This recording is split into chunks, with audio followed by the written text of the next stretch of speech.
வணக்கம். அதிர்வு அதிரடி அரசியல் கலந்துரையாடல் நிகழ்ச்சியில் உங்கள் அனைவரையும் சந்திப்பதில் மகிழ்ச்சி அடைகின்றோம். அந்த வகையில் இன்றைய தினம் நாங்கள் சந்திக்க இருப்பது தமிழ் தேசிய கூட்டமைப்பினுடைய மட்டக்களப்பு மாவட்ட பாராளுமன்ற உறுப்பினர் ஞானமுத்து ஸ்ரீநேசம். வணக்கம் ஐயா. வணக்கம் இர்ஃபான் அவர்களே. முதன்முறையாக நான் உங்களோடு இந்த அதிர்வு நிகழ்ச்சியில் சந்திக்கிறேன். நிச்சயமாக உங்களுடைய கட்சி குறித்தான, குறிப்பாக தமிழரசு கட்சி குறித்தான பல்வேறு கேள்விகள் இப்பொழுது எழுந்திருக்கின்றன. கட்சியின் ஜனநாயகம் தொடர்பில் பல தரப்பினரும் கேள்விகளை எழுப்புகிறார்கள். அது குறித்து மக்கள் மத்தியிலும் பரவலாக பேசப்பட்டு வருகிறது. அதே நேரத்தில் தமிழ் தேசிய கூட்டமைப்பிலே அங்கத்துவம் வகிக்கின்ற ஏனைய இதர கட்சிகளும் இப்பொழுது தங்களுடைய கடுமையான விமர்சனங்களை முன்வைத்து வருகின்ற ஒரு கால சூழ்நிலையாக இது இருந்து வருகிறது. ஏன் ஒரு நல்லாட்சி அரசாங்கம் உருவாக வேண்டும் என்பதற்காக, நாட்டில் ஜனநாயகம் உருவாக வேண்டும் என்பதற்காக பாடுபட்ட ஒரு தமிழ் தேசிய கூட்டமைப்புக்குள் ஜனநாயகம் இல்லை என்ற ஒரு கேள்வி எழுப்புவதற்கு பிரதான காரணம் என்ன? இந்த கேள்வி பற்றி சற்று ஆழமாக சிந்திக்க வேண்டியிருக்கின்றது. தமிழ் தேசிய கூட்டமைப்பு என்பது காலத்தின் தேவை கருதி தமிழரசு கட்சி, இபிஆர்எஃப், டெலோ மற்றும் பிளாட் போன்ற கட்சிகள் இணைந்து அமைக்கப்பட்ட ஒரு கூட்டு கட்சியாகும். கூட்டுக்கட்சியாக இருக்கின்ற போது பொதுவான நிலைப்பாடு இருக்கின்ற அதே பட்சத்தில் அவர்களுக்கென்று சில தனித்துவமான நிலைப்பாடுகளும் இருக்கத்தான் செய்கின்றன. அந்த வகையில் ஜனநாயகர், நீங்கள் குறிப்பிட்டது போன்று ஜனநாயக கட்டமைப்புக்குள் உருவாக்கப்பட்ட அந்த கட்சிகள் சில வேளைகளில் விமர்சனங்களை வெளிப்படையாக செய்வதும் ஒரு நல்லாட்சிக்குரிய ஒரு வெளிப்பாடாக அமைந்திருக்கின்றது. அந்த வகையில் என்னை பொறுத்தமட்டில் நான் தமிழ் தேசிய கூட்டமைப்பில் இதர கட்சிகளோடு கூடுகின்ற அந்த கூட்டமைப்பு கூட்டங்களில் கலந்து கொள்கின்ற போது அநேகமாக பேசுவதற்கு அல்லது உரையாடுவதற்குரிய கருத்து பரிவர்த்தனைகள் நடைபெறுவதற்குரிய வாய்ப்புகள் கொடுக்கப்படுகின்றன. குறிப்பாக சொல்லப்போனால் சம்பந்தனையாக பொறுத்தமட்டில் மற்றவர்களது கருத்துக்களை காது கொடுத்து கேட்டு அதன் பின்னர் பதில் கொடுக்கின்ற ஒரு போக்கினை நான் பார்த்திருக்கின்றேன். எனவே சில வேளைகளில் சில கட்டுக்கோப்புகள், கட்டுமானங்கள் சொல்வார்கள், சில விடயங்களை கட்டுப்படுத்தி நடத்த வேண்டிய தேவைகளும் இருக்கின்றது. சில வேளைகளில் ஆகவும் அதிகமான ஜனநாயகத்தன்மையான போக்குகள் போகின்ற போது கடுமையான விமர்சனங்கள், சின்ன சின்ன விஷயங்களுக்கு கூட கடுமையான விமர்சனங்கள் செய்யக்கூடிய நிலைப்பாடுகள் காணப்படுகின்றன. அந்த வேளைகளில் சில வேளைகளில் சில கட்டுப்பாடுகளை விதித்து கொண்டு செல்கின்ற தன்மைகளையும் பார்க்கக்கூடியதாக இருக்கின்றது. அதற்காக தமிழ் தேசிய கூட்டமைப்புக்குள் விமர்சனங்கள் இல்லை அல்லது தமிழ் தேசிய கூட்டமைப்பில் காணப்படுகின்ற மைய கட்சியாக விளங்குகின்ற தமிழரசு கட்சி ஒரு ஜனநாயகத்தை மதிக்காமல் நடக்கவில்லை என்று கூறுவது அதீதமான ஒரு பார்வையாகத்தான் இருக்க முடியும். அப்படி என்றால் கூட்டமைப்பில் அங்கத்துவம் வகிக்கின்ற இபிஆர்எல்எஃப் கட்சியினுடைய டாக்டர் சிவமோகன் அவர்கள் தமிழரசு கட்சிக்குள் உள்வாங்கப்பட்டது நீங்கள் சரி என்கிறீர்களா? சிவமோகன் அவர்களை எந்த விதத்திலும் நிர்பந்தமான சூழ்நிலையில் தமிழரசு கட்சிக்குள் உள்வாங்கவில்லை. அவர் வரவு செலவு திட்டம் பற்றிய விடயத்தில் முதலாவது வாசிப்பின் போது அவர் அதில் கலந்து கொள்ளவில்லை.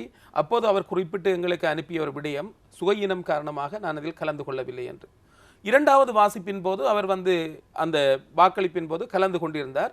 அந்த வேளையில் இயல்பாக அவர் குறிப்பிட்ட ஒரு விடயம் என்னவென்றால், இந்த தமிழ் அரசு கட்சி அல்லது தமிழ் தேசிய கூட்டமைப்பு என்பவற்றின் வகுக்கின்ற அந்த பாதைகளின் ஊடாக செல்வதற்கு அவருக்கு எந்த தங்கு தடையும் இருப்பதாக இல்லை. அவர் ஒரு டாக்டர், ஒரு கல்வியிலும் ஒரு உயர் ரகத்தை உடையவர். அந்த வகையில் இயல்பாக சிந்தித்து தான் அவர் அதற்குள் உள்வாங்கப்பட்டிருக்கின்றாரே ஒழிய அவரை வலிந்து எவரும் உள்வாங்கவில்லை. குறிப்பாக சொல்லப்போனால் அவர் இபிஆர்எல்எஃப் கட்சியினூடாக தேர்தலில் போட்டியிட்டாரே ஒழிய அவர் இபிஆர்எல்எஃப் கட்சியின் ஒரு உண்மையான அடிப்படை உறுப்பினர் என்று சொல்வதற்கு இல்லை. நீண்ட கால உறுப்பினர் இல்லை, ஆனால் கட்சியின் அங்கத்துவத்தை பெற்றுத்தான் போட்டியிட்டார். கட்சியில் குறிப்பாக சொல்லுகின்ற போது மட்டக்களப்பு மாவட்டத்தை பொறுத்தமட்டில் அதில் 5 பேர் தமிழரசு கட்சியில் வேட்பாளர்களாக போட்டியிடுகின்ற போது ஏனைய இதர கட்சிகளுக்கு ஒவ்வொரு ஆசனங்கள் கொடுக்கப்படுகின்றன. சில வேளைகளில் 6வது ஆசனம் கொடுக்க முடியாத ஒரு நிலையில் ஏனைய கட்சிகள் தமிழ் தேசிய கூட்டமைப்பு என்ற அடிப்படையில் அவர்கள் அதற்குரிய அந்த டிக்கெட்டை பெறுவதற்காக சில வேளைகளில் அதில் இணைந்து போட்டியிடக்கூடிய ஒரு வாய்ப்பு இருக்குமே ஒழிய அவர்கள் எந்த வகையிலும் அந்த தனித்துவமாக அந்த கட்சிகளுக்குள் உள்வாங்கப்பட்டவர்கள் அல்ல. தமிழ் தேசிய கூட்டமைப்பு என்கின்ற பொதுவான அந்த கட்சிக்குரிய உறுப்பினர்கள் என்ற வகையில் தான் போட்டியிடுகின்றார்கள். இப்போதும் கூட இருக்கின்றார்கள், பல உறுப்பினர்கள் எங்களோடு இருக்கின்றார்கள். என்னிடம் கற்ற மாணவன் வியாழேந்திரன், அவரும் கூட பிளாட் அமைப்பினூடாக போட்டியிட்டு வந்தவர். இன்னும் சொல்லப்போனால் கோடீஸ்வரன் அவர்கள் இருக்கின்றார்கள். இவர்கள் எல்லோரும் ஆரம்பத்தில் அவர்கள் அடிப்படையாக அந்த கட்சிகளில் அங்கத்துவம் பெற்றவர்களாக இல்லை. அவர்கள் அந்த டிக்கெட் பெறுகின்ற விடயத்தில் தமிழரசு கட்சியினால் எல்லா கட்சிகளுக்கும் எல்லா வேட்பாளர்களுக்கும் அதற்குரிய வேட்பாளர் பட்டியலில் இடம்பெற செய்ய முடியாத பட்சத்தில் ஏனைய இதர கட்சிகளுக்கூடாக அவர்கள் ஆசனத்தை பெற்று போட்டியிடுகின்றார்களே ஒழிய அவர்கள் எந்த வகையிலும் அந்த கட்சிகளுக்கென்று உறுப்பினர்களாக சேர்த்துக் கொள்ளப்பட்டவர்களாக கருத முடியாது. இல்லை, இப்படித்தான் பொதுவாக இப்போ தேசிய கட்சியில் இருக்கின்றன, ஐக்கிய தேசிய கட்சியில் இருக்கின்றவர்கள் ஸ்ரீலங்கா சுதந்திர கட்சியில் உள்ளிருக்கப்படுகின்றார்கள். அதே நேரத்தில் ஸ்ரீலங்கா சுதந்திர கட்சியில் இருக்கின்றவர்கள் ஐக்கிய தேசிய கட்சிக்குள் வருகின்றார்கள். இது இலங்கை அரசியல் காலாகாலமாக நடைபெற்று வருகின்ற ஒன்று. இது ஒரு புதிய விடயம் அல்ல. ஆனாலும் இது ஒரு கூட்டமைப்பு. இந்த கூட்டமைப்பு உருவாக்கப்பட்டதே தமிழ் மக்களுடைய அடிப்படை பிரச்சனைகளை தீர்த்து வைப்பதற்காக. அவ்வாறு இருக்கையில் ஒரு கூட்டமைப்பினுடைய தலைவராகவும் அதே நேரத்தில் தமிழரசு கட்சியினுடைய ஒரு மூத்த தலைவராகவும் இருக்கின்றார் சம்பந்தனையா அவர்கள். ஏன் அல்லது மாவை சேனராஜா அவர்கள் ஏன் இபிஆர்எல்எஃப் தலைவரோடு இணங்கி பேச ஒரு நாகரிகமான முறையில் இந்த விடயத்தை கையாண்டிருக்க கூடாது என்ற ஒரு கேள்வி எழுகிறது அல்லவா? இபிஆர்எல்எஃப் அமைப்பை பொறுத்தமட்டில் உங்களுக்கு தெரியும், கடந்த காலத்தில் சுரேஷ் பிரேமச்சந்திரன் அவர்கள் ஒரு பழமையான ஒரு அரசியல்வாதி என்று குறிப்பிட முடியும். அந்த வேளையில் நான் குறிப்பிட்டது போன்று அதிகமான விமர்சனங்கள் செய்யப்படுகின்ற போது, உதாரணமாக குறிப்பாக நான் அந்த விடயத்தை வெளிப்படையாக சொல்லியாக வேண்டும். தமிழரசு கட்சியில் சுமந்திரன் அவர்கள் தேசிய பட்டியலின் ஊடாக உள்ளீர்க்கப்பட்டிருந்தார். உள்ளீர்க்கப்பட்டதன் பின்னர் இருவருக்கும் இடையில் ஒரு வாத பிரதிவாதங்கள், குறிப்பாக சுரேஷ் பிரேமச்சந்திரன் அவர்கள் அவர் தொடர்பாக சில வாத பிரதிவாதங்களை முன்வைத்துக் கொண்டிருந்தார். அதாவது அவர் குறிப்பிட்ட ஒரு விடயம், அவர் தேசிய பட்டியலில் ஒரு பின் கதவினூடாக பிரவேசித்தவர் என்று கூட அவர் அந்த கருத்தில் சொல்லியிருந்தார். சொன்ன வேளையில் அவர் உடனடியாக இந்த முறை நடைபெற்ற நாடாளுமன்ற தேர்தலின் போது நேரடியாக மாவட்டத்தில் போட்டியிட்டு அவர் வெல்ல வேண்டும் என்ற நிலைப்பாட்டில் அவர் மாவட்ட பட்டியலில் வேட்பாளராக இடம்பெற்று போட்டியிட்டார். போட்டியிட்டதன் பயன் என்னவென்றால் அல்லது விளைவு என்னவென்றால் அவர் நேரடியாக மாவட்ட தேர்தலில் வெற்றி பெற்றார். சுரேஷ் பிரேமச்சந்திரன் அவர்கள் தோல்வியடைந்தார். இந்த இடைவெளியால் அவர் மீண்டும் தேசிய பட்டியலினூடாக சுரேஷ் பிரேமச்சந்திரன் அவர்கள் வருவதற்கு விளைந்திருக்கின்றார். ஆனால் அது ஒரு ஒரு ஒரு பெண் பிரதித்துவத்தை கொடுக்க வேண்டும் என்ற அடிப்படையில் யுத்தத்தினால் பாதிக்கப்பட்ட ஒரு பகுதி இழந்த சாந்தி ஸ்ரீஸ்கந்தராஜ் அவர்களுக்கு கொடுக்கப்பட்டது. இதன் காரணமாக இவர்களுக்குள் ஒரு இடைவெளி ஒன்று ஏற்பட்டதன் விளைவாக விமர்சனங்கள், அதற்குரிய வாதம் பிரதிவாதம் என்று அந்த கருத்துக்கள் முன்வைக்கப்பட்டதன் விளைவாகத்தான் அந்த ஒரு இடைவெளி ஏற்பட்டதை ஒழிய நான் நினைக்கின்றேன் இது ஒரு பெரிய ஒரு பாரிய இடைவெளியாக கருதுவதற்கு இல்லை. இப்போதும் சிவசக்தி ஆனந்தன் அவர்கள் இபிஆர்எல்ஐ சேர்ந்தவர் அவர்கள் எங்களுடைய கட்சிகளில் கலந்து கொள்ளுகின்றார், ஆக்கப்பூர்வமாக சிந்திக்கின்றார், கருத்துக்களை சொல்லிக் கொண்டிருக்கின்றார். இது ஒரு நான் சொல்லுகின்ற இன்னொரு விதத்தில் சொல்லப்போனால் ஒரு ஈகோ சார்ந்த பிரச்சனையாக கூட இருக்க முடியும். இந்த இருவருக்கும் இடையில் நடைபெறப்படுகின்ற வாத பிரதிவாதங்கள் பொதுவாக நீங்கள் குறிப்பிட்டது போன்று இலங்கை அரசியல் கட்சிகளில் இவ்வாறான ஒரு ஜனநாயக ரீதியான கட்டுமானங்கள் இருக்கின்ற வேளையில் விமர்சனங்கள் அதிகரிக்கின்ற போது விமர்சனங்கள் சில வேளைகளில் இப்படியான சின்ன சின்ன இடைவெளிகளை ஏற்படுத்தக்கூடிய ஒரு வாய்ப்பு இருக்கும். அந்த இடைவெளிகள் ஏற்படுகின்ற போது டாக்டர் சுபமோகன் அவர்கள் ஒரு முடிவெடுத்தார். அவரை எந்த வகையிலும் இவர் நிர்பந்திக்கவும் இல்லை, தமிழரசு கட்சிகள் உள்வாங்க வேண்டும் என்று கேட்டதும் இல்லை. அவர் இயல்பாகத்தான் அந்த முடிவை எடுத்திருப்பாரே ஒழிய அவரை வலிந்து இழுத்து வந்ததென்று எதற்கும் எந்த வகையிலும் கூற முடியாது. இதன் உண்மை பாகத்தை நீங்கள் அறிய வேண்டுமாக இருந்தால் டாக்டர் சிவமோகன் அவர்களை இப்படியான நிகழ்ச்சியில் கலந்து கொள்ளச் செய்வதன் மூலமாக அந்த உண்மைத்தன்மையை விளங்கிக் கொள்ளக்கூடியதாக இருக்கும். இல்லை, இங்கே இருக்கிற பிரதான பிரச்சனை 4 கட்சிகள் ஒன்றிணைந்து ஒரு கூட்டொருமைப்பாட்டோடு கருத்துரிமைவாதத்தோடு தமிழ் மக்களுடைய பிரச்சனை அணுக வேண்டிய ஒரு காலப்பகுதி இந்த காலப்பகுதி. அவ்வாறான ஒரு சூழ்நிலையில் ஏன் அந்த கூட்டமைப்புக்குள்ளுக்கே அங்கத்துவம் வைக்கின்ற ஒரு கட்சியினுடைய உறுப்பினரை அந்த கூட்டமைப்பினுடைய தலைமைக்கு தெரிவிக்காமல் உள்ளீர்க்கப்படுவது எந்த அளவு தூரம் ஜனநாயக ரீதியானது அல்லது நாகரிகமானது? நான் நினைக்கிறேன் சில வேளைகளில் அவரிடம் கேட்டால் தான் இதுக்குரிய சரியான விளக்கம் பெற முடியும். ஏனென்றால் நான் இந்த விடயம் பற்றி அவரிடம் கலந்துரையாடல்களை மேற்கொள்ளவில்லை. நான் நினைக்கிறேன் டாக்டர் சிவமோகன் அவர்களிடம் நீங்கள் நேரடியாக கலந்துரையாடுவதன் மூலம் அதற்குரிய சரியான பதிலை பெற்றுக்கொள்ள முடியும் என்று நினைக்கின்றேன். ஏனென்றால் சிவமோகன் ஆழமாக சிந்திக்கக்கூடியவர். அவர் மேலோட்டமான ஒரு அரசியல் செய்கின்றவர் போல் எனக்கு தெரியவில்லை. அவர் அக்கம் பக்கமாக நாங்கள் இருந்து பாராளுமன்றத்தில் கலந்துரையாடுகின்ற போது தெரிகின்றது. எனவே சில வேளைகளில் அவர்கள் எடுத்துக்கொண்ட நிகழ்ச்சி திட்டம் இவருக்கு சில வேளைகள் பிடிக்காமல் இருந்திருக்கலாம். எனவே அந்த நிகழ்ச்சி நிரல் பற்றி அவர்களுடன் கலந்துரையாடி இருக்கலாம். அதன் விளைவாக அவர்களை அவர் நினைக்கின்ற சில சுவடுகளுக்குள் கொண்டு வர முடியாத நிலை இருந்த பட்சத்தில் சில வேளைகள் அப்படி முடிவெடுத்திருக்கலாம் என்று ஊகமாக சொல்லுகின்றேன். நேரடியாக அவரிடம் கலந்துரையாடுகின்ற போது உண்மைகளை புரிந்து கொள்ள முடியும். எந்த விதத்திலும் சிவமோகன் அவர்களை தமிழரசு கட்சி வலிந்து கட்சிக்குள் ஈர்க்கவில்லை என்பதுதான் உண்மை. அதே நேரத்தில் நீங்கள் இப்போது இம்முறை பாராளுமன்ற தேர்தல் பற்றி குறிப்பிட்டிருந்தீர்கள். இம்முறை பாராளுமன்ற தேர்தலில் முன்னாள் பாராளுமன்ற உறுப்பினராக இருந்த சுரேஷ் பிரேமச்சந்திரன் அவர்கள் தோல்வியடைந்திருக்கிறார். அதே நேரத்தில் எம் ஏ சுமந்திரன் அவர்கள் வெற்றி பெற்று பாராளுமன்றத்துக்கு நேரடியாக தெரிவு செய்யப்பட்டிருக்கிறார். இந்த சூழ்நிலையில் இதே அதிர்வு நிகழ்ச்சியில் இதே இடத்தில் இருந்து கொண்டு நான் சுரேஷ் பிரேமச்சந்திரனிடம் இந்த கேள்வியை கேட்டேன். நீங்கள் ஏன் தோற்கடிக்கப்பட்டீர்கள் என்று, மக்கள் ஏன் உங்களை தோற்கடித்தார்கள் என்று. அவர் கூறிய பதில், மக்கள் என்னை தோற்கடிக்கவில்லை, தமிழ் தேசிய கூட்டமைப்புள் இருக்கின்றவர்கள் செய்த சதியின் காரணமாகத்தான் தோல்வி அடைந்ததாக. இதை பற்றி நீங்கள் என்ன கூற விரும்புகிறீர்கள்? என்னை பொறுத்தமட்டில் தேர்தல் களத்தை பொறுத்தமட்டில் சுரேஷ் பிரேமச்சந்திரன் அவர்கள் பழமையானவர், தேர்ச்சி பெற்றவர், நேரடியாக பல தேர்தலில் போட்டியிட்டு வெற்றி பெற்றவர். சுமந்திரன் அவர்களை பொறுத்தமட்டில் தேர்தல் களம் என்று பார்க்கின்ற போது புதியவர். இப்படி இருக்கின்ற போது தேர்தலில் ஒரு தேர்ச்சி பெற்றவர் அல்லது தேர்தல் விடயத்தில் ஒரு பயிற்சி பெற்றவர், முதற் தடவையாக சுமந்திரன் அவர்கள் தேசிய பட்டியலினூடாக உள்ளீர்க்கப்பட்டதன் பின்னர் தேர்தல் களத்தில் இறக்கப்பட்டு மக்களின் தெரிவு என்றுதான் அது அமைய வேண்டும். பொதுவாக நான் பார்க்கின்றேன், எப்போதும் காரண காரியங்கள் கூறுவதில் எங்களுடைய இலங்கையில் உள்ள அரசியல்வாதிகள் பலர் முந்திக் கொண்டிருக்கின்றார்கள். ஆரம்ப காலத்தில் அவர் அப்படியான ஒரு கருத்துக்களை அவர் தெரிவிக்கவில்லை. என்னை பொறுத்தவரை அவர் ஆரம்ப காலத்தில் அப்படியான கருத்துக்களை அவர் தெரிவிக்கவில்லை. பின்னர் நான் ஊடகங்களை பார்க்கின்ற போது ஊடகங்களுக்கு ஊடாக திட்டமிட்டு தோற்கடிக்கப்பட்டார் என்ற கருத்து சொல்லப்படுகின்றது. பொதுவாக எங்களிடம் பொதுவாக காணப்படுகின்ற ஒரு விடயம், உதாரணமாக அரசியல்வாதிகளிடம் காணப்படுகின்ற விடயம் என்னவென்றால், தோல்வி என்கின்ற அந்த கசப்பான விடயத்தை ஏற்றுக்கொள்ளுகின்ற தன்மை பொதுவாக எல்லோரிடமும் இல்லை.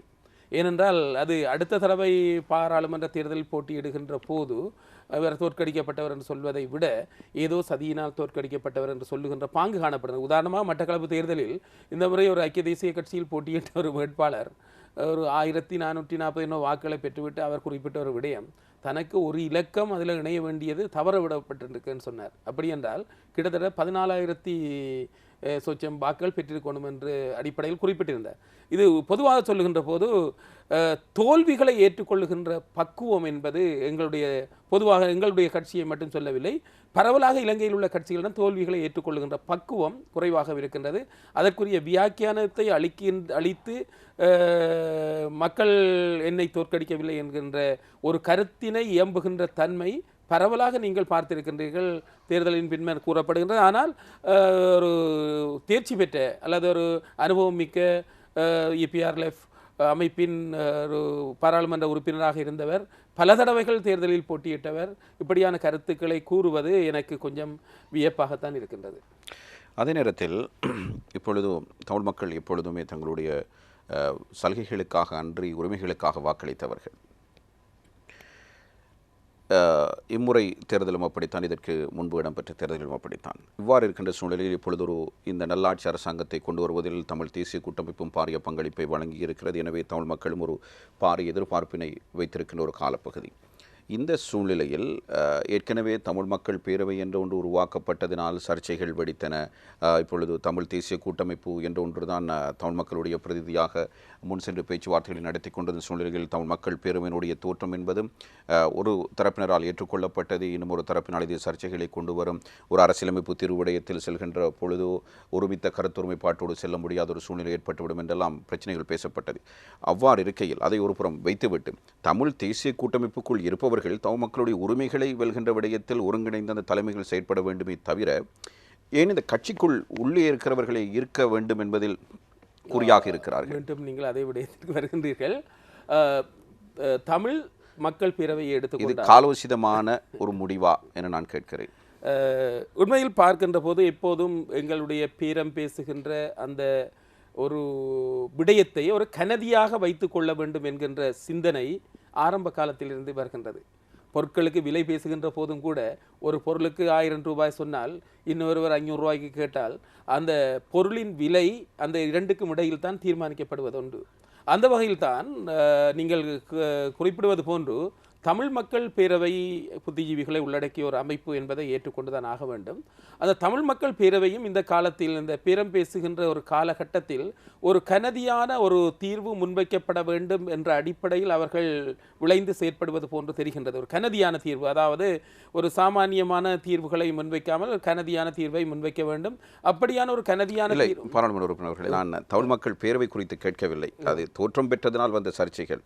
அதனால் தமிழ் தேசிய கூட்டமைப்பில் இப்பொழுது EPRLF, டெலோ, பிளாட் போன்ற தமிழரசு கட்சி போன்ற அமைப்புகள் இருக்கின்றன.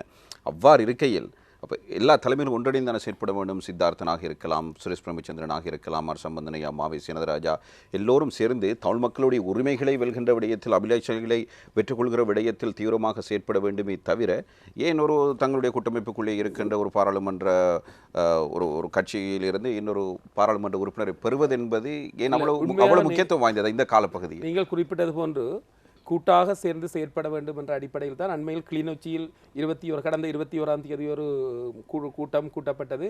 அந்த கூட்டத்தின் போது தலைவர் சம்பந்தரையா தமிழ் தேசிய கூட்டமைப்பு சார்பாக தலைமை தாங்கிய அந்த கூட்டத்தில் வடக்கு முதலமைச்சர் CV விக்னேஸ்வரன் ஐயா அவர்களும் கலந்து கொண்டு நான் ஒரு தமிழ் தேசிய கூட்டமைப்பின் உறுப்பினர் என்பதை உறுதிப்படுத்தி இருக்கின்றார்.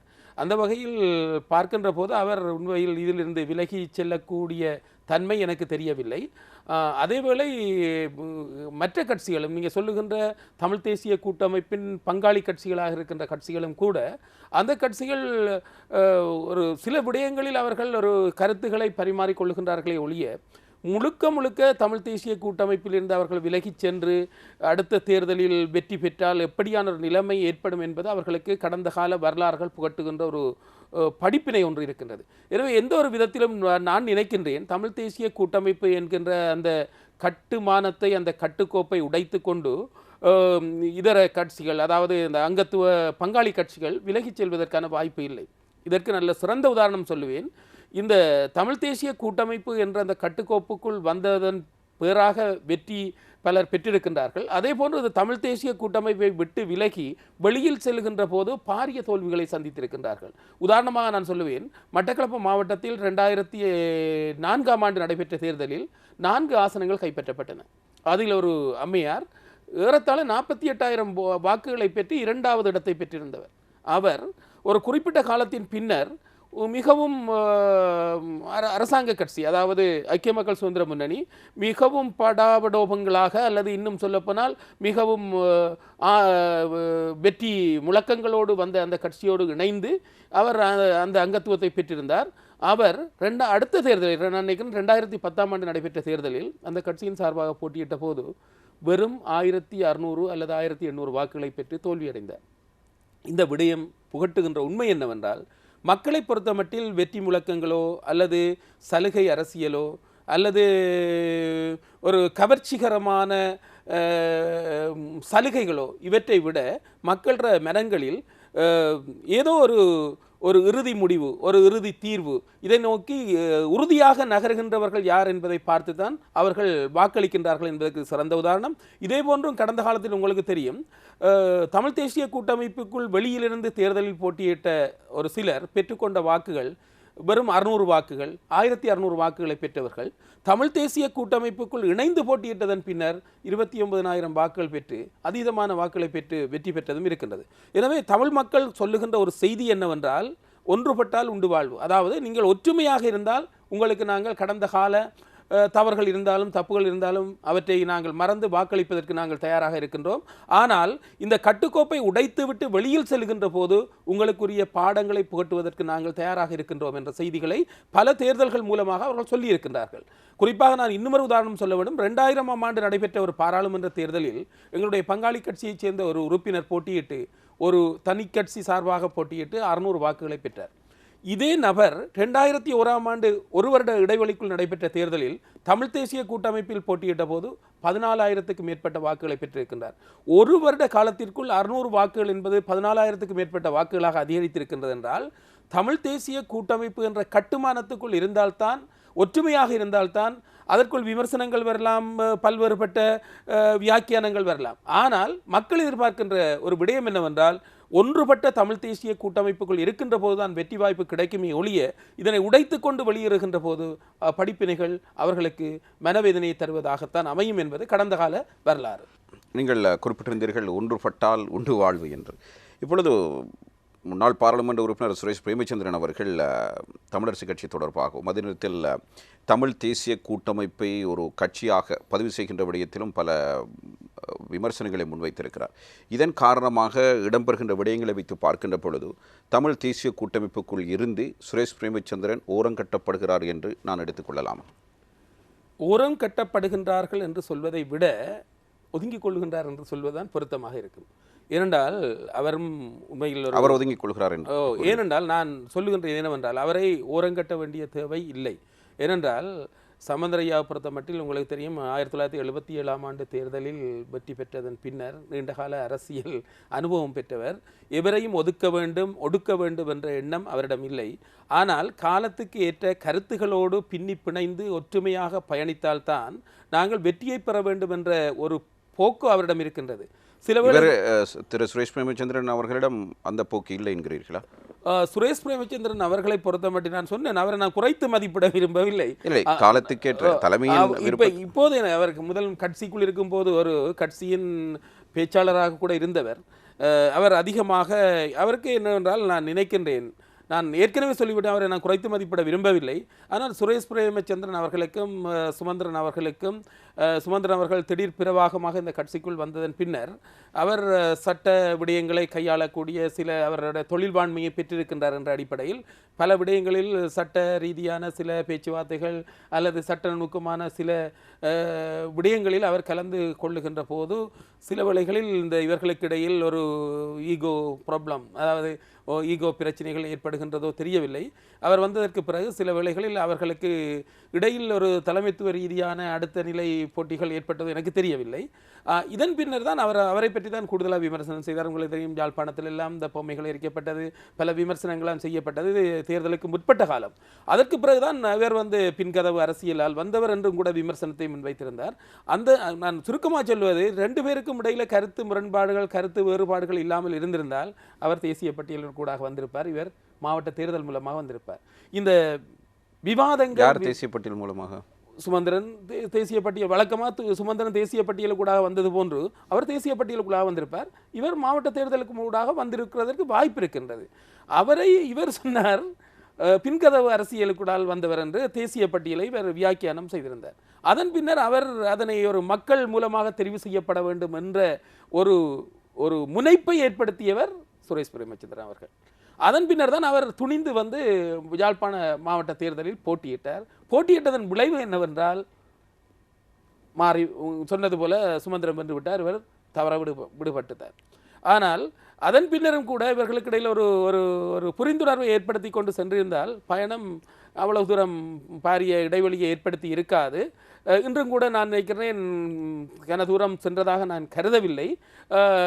2 பேரும் ஒன்றித்து கதைப்பதன் ஊடாக கூட இந்த பிரச்சனைகளை தீர்த்து கொள்ளலாம். ஆனால் நிச்சயமாக நான் சொல்லுகின்றேன் ஒரு விடயம், நான் வந்து அரசியலுக்கு புதியவனாக இருந்தாலும் அரசியல் விஞ்ஞானம் அல்லது அரசறிவியலை பொறுத்த மட்டில் நான் கிட்டத்தட்ட ஒரு 20-25 வருடங்களுக்கு மேல் அந்த பாடத்தை புகட்டியவன். அதுவும் குறிப்பாக வெளிவாரி பட்டப்படிப்பு கல்லூரி மாணவர்களுக்கு அரசியல் பாடத்தை விபுலானந்தா பட்டப்படிப்பு கல்லூரியினூடாக வழங்கி வந்தவன். அது கோட்பாட்டு கல்வி என்று சொன்னாலும் கூட நடைமுறை அரசியலில் காணப்படுகின்ற நெளிவு சுழிவுகள் 77ஆம் ஆண்டிலிருந்து எனக்கு வாக்குரிமை கிடைப்பதற்கு முன்பிருந்தே இந்த அரசியலில் உள்ள போக்குகள், தளர்வுகள், தவறுகள், தப்புகள் எல்லாவற்றையும் ஒரு விமர்சன ரீதியாக நான் விமர்சித்து கொண்டிருப்பவன் என்ற அடிப்படையில் பார்க்கின்ற போது நான் நினைக்கின்றேன், தமிழ் தேசிய கூட்டமைப்பு என்கின்ற மக்களின் பலத்தால் உருவாக்கப்பட்ட அந்த கட்டுக்கோப்பை உடைத்து கொண்டு வெளியில் செல்கின்ற போது கடந்த காலத்தில் சென்றும் தோல்வி பெற்றவர்கள் இருக்கின்றார்கள். உங்களுக்கு தெரியும், கடந்த காலத்தில் யுத்தம் முடிந்ததன் பின்னர் சில உறுப்பினர்கள் அதிலிருந்து விலகிச் சென்று போட்டியிட்டார்கள். ஆனால் விபரீதமான முடிவு தான் கிடைத்திருந்தது. இந்த முறை தேர்தலில் கூட ஒருவர் வெற்றி பெறுவார் என்ற ஒரு பலத்த எதிர்பார்ப்பு ஒன்று இருந்தது. ஆனால் அது நடைபெறவில்லை. எனவே மக்கள் இன்றும் நான் சொல்லுகின்றேன், அப்படிப்பட்டவர்கள் எல்லாம் மீண்டும் தமிழ் தேசிய கூட்டமைப்பில் இணைவதன் மூலமாக அவர்களுடைய வெற்றி வாய்ப்பை உறுதி செய்து கொள்ள முடியும். எனவே இது என்னை விட அனுபவம் மிக்கவர் சுரேஷ் பிரேமச்சந்திரன் அவர்கள் அரசியலில். அவர் கூட இந்த விடயத்தை நிதானமாக சிந்திக்கின்ற போது மீண்டும் அவர் வெற்றி வாய்ப்பை பெறக்கூடிய வாய்ப்பு இருப்பது என்பதுதான் என்னுடைய கருத்து.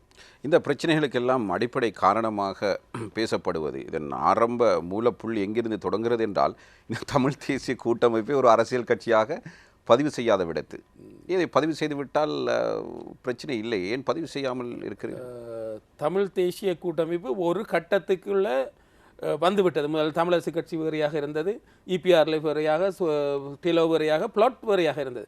இப்போது ஒரு அளவுக்கு அவர்களுக்கு இடையில் ஒரு ஏனைய கட்சிகளை பொறுத்த மட்டில் நான் நினைக்கின்றேன், டெலோ அமைப்பு அடைக்கல்நாதன் அவர்கள் இருக்கின்றார்கள், சித்தார்த்தன் அவர்கள் இருக்கிறார்கள், பிளாட்டில் இருக்கிறார்கள்.